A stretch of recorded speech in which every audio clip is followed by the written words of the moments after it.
In 1973, Fred Smith founded FedEx with a vision to deliver packages overnight when nobody else believed it was possible.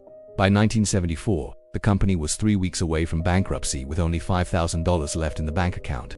Smith flew to Las Vegas with that last $5,000 and gambled it at the blackjack tables over a weekend. He won $27,000, flew back to Memphis, and used the money to pay for fuel so the planes could keep flying and make deliveries that week. The gambling story became legendary, but what most people don't know is that it was only one of dozens of desperate moves Smith made to keep FedEx alive during the early years when the company was losing over $1 million per month with no end in sight.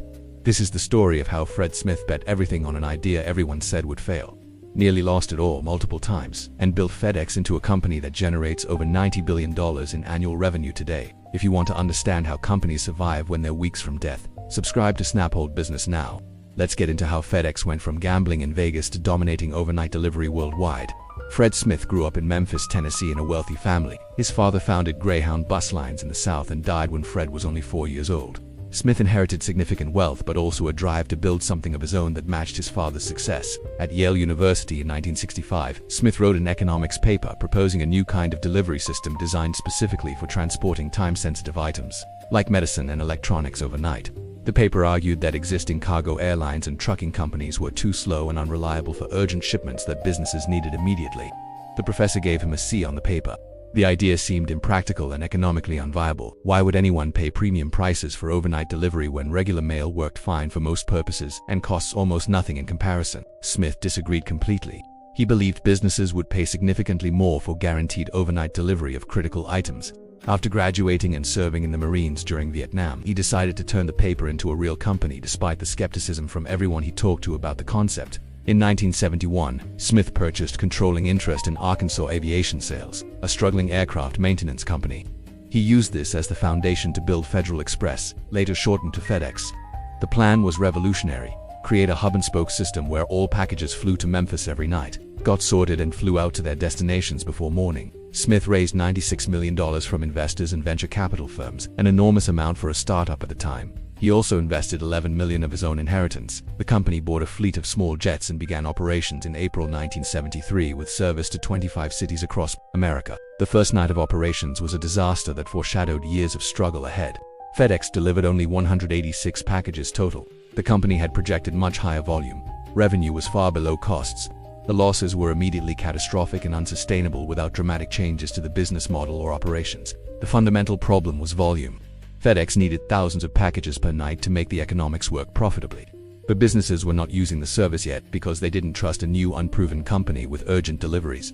It was a chicken and egg problem that seemed impossible to solve without going bankrupt first. The company was burning through $1 million per month in losses throughout 1973, and at 1974, investors started demanding changes or threatening to pull out completely. Smith faced constant pressure to shut down, sell the company, or completely redesign the business model to reduce costs and stop the financial bleeding. Smith refused to quit.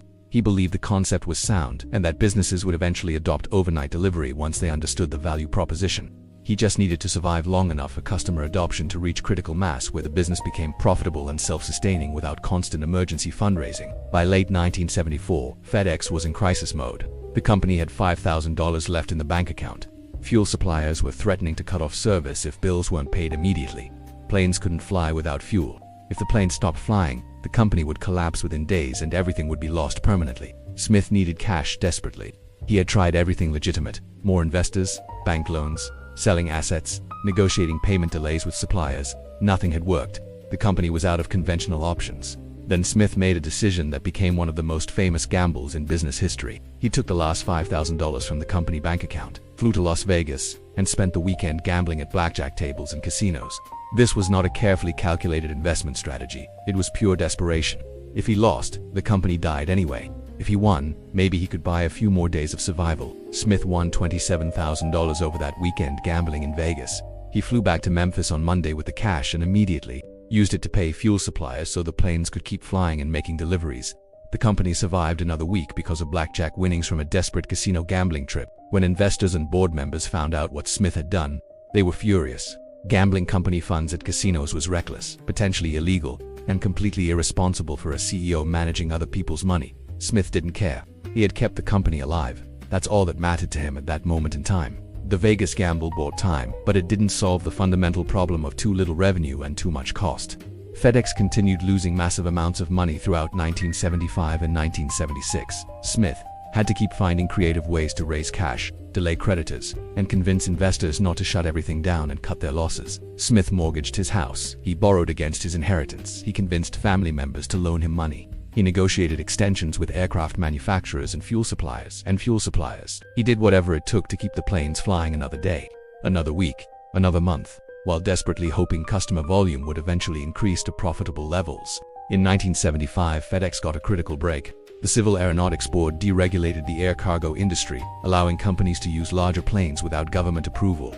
FedEx immediately purchased Boeing 727 jets, which could carry much more cargo per flight and dramatically improve the economics of overnight delivery operations. Customer volume finally started growing significantly in late 1975 and throughout 1976 as businesses began to understand and trust overnight delivery for time-critical shipments. Word spread that FedEx was reliable. The hub-and-spoke system worked efficiently. Packages actually arrived overnight as promised consistently. By July 1976, FedEx was profitable for the first time in company history. Revenue finally exceeded costs. The business model worked. Smith had been right all along. Businesses would pay for overnight delivery. It just took 3 years of catastrophic losses and nearly going bankrupt multiple times to reach profitability and prove the concept viable. The company went public in 1978, raising capital that secured its future. FedEx expanded to more cities, bought more planes, hired more workers. The growth accelerated rapidly throughout the 1980s as overnight delivery became standard practice for businesses shipping time-sensitive materials and documents across the country. Smith's willingness to take enormous risks and refuse to quit despite years of losses had paid off spectacularly. FedEx revolutionized logistics and created an entirely new industry. Today, the company operates in over 200 countries, employs over 500,000 people, and generates over $90 billion in annual revenue as a global logistics powerhouse. Here's what the FedEx story teaches. First, transformative ideas often require years of losses before they become profitable. If Smith had quit in 1974, overnight delivery might have taken another decade to develop and someone else would have built the dominant company in that space.